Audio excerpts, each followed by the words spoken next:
Moikka kaikille ja tervetuloa Sielun salapoliisin kanavalle. Tänään mä jatkan tätä trauma-aiheisten tietoiskujen sarjaa. Ja nyt on vuorossa traumaperäinen stressihäiriö eli PTSD. Tämä lyhenne tulee englannin kielen sanoista Post-Traumatic Stress Disorder. Ja mun mielestä tämä traumaperäinen on aika hyvä suomennos tuolle posttraumaattiselle eli trauman jälkeiselle stressille.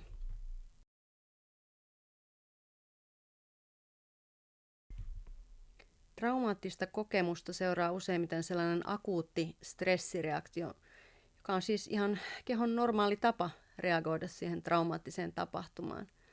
Ja usein sitten tämän oireet lievittyy itsestään siinä ajan kuluessa. Mutta aina näin ei tapahdu, vaan joskus ne oireet jää päälle ja vaivaa sitten vielä kuukausiakin sen traumaattisen tapahtuman jälkeen. Ja tällöin katsotaan, että kyseessä on se traumaperäinen stressihäiriö, eli PTSD. Ja traumaperäisellä stressihäiriöllä on muutamia tyypillisiä oireita, joita on takaumien kokeminen, tällainen välttämiskäyttäytyminen ja jatkuva ylivireys.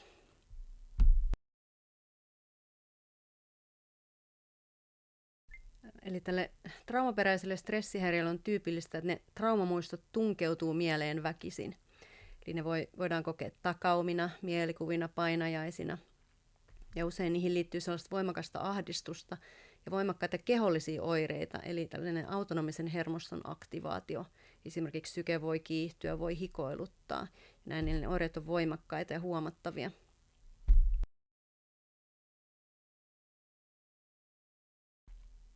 Ja koska tämä traumatakaumien kokeminen on niin inhottavaa ja ahdistavaa, niin ihminen pyrkii välttelemään sitä kaikin keinoin. Eli traumatisoitunut ihminen karttaa sellaisia ärsykkeitä, eli niin sanottuja traumatriggereitä, jotka vois muistuttaa siitä alkuperäisestä tapahtumasta ja laukaista sen takauman ja ahdistuksen. Eli ihminen välttelee asioita, paikkoja ja ihmisiä, jotka vois muistuttaa siitä traumasta. Ja omia tunteita saatetaan kanssa vältellä turruttamalla ne. Ja olosta tulee sitten ihan sellainen lattea ja tyhjä. Sitten jos tämä välttämiskäyttäytyminen menee todella pahaksi, niin se voi johtaa täydelliseen sosiaaliseen eristäytymiseen.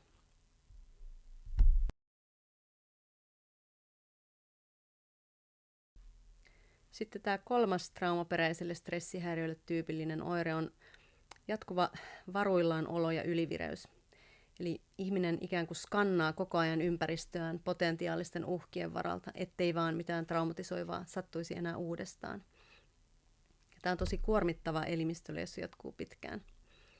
Tällainen ylivireys voi oireilla keskittymisvaikeuksina, ärtyisyytenä, levottomuutena, uniongelmina ja myös säikkyytenä, sitä että säikähtää kaikkea mahdollista. Ja koska se on niin kuormittavaa, niin pahimmillaan sit toimintakyky voi madaltua merkittävästi.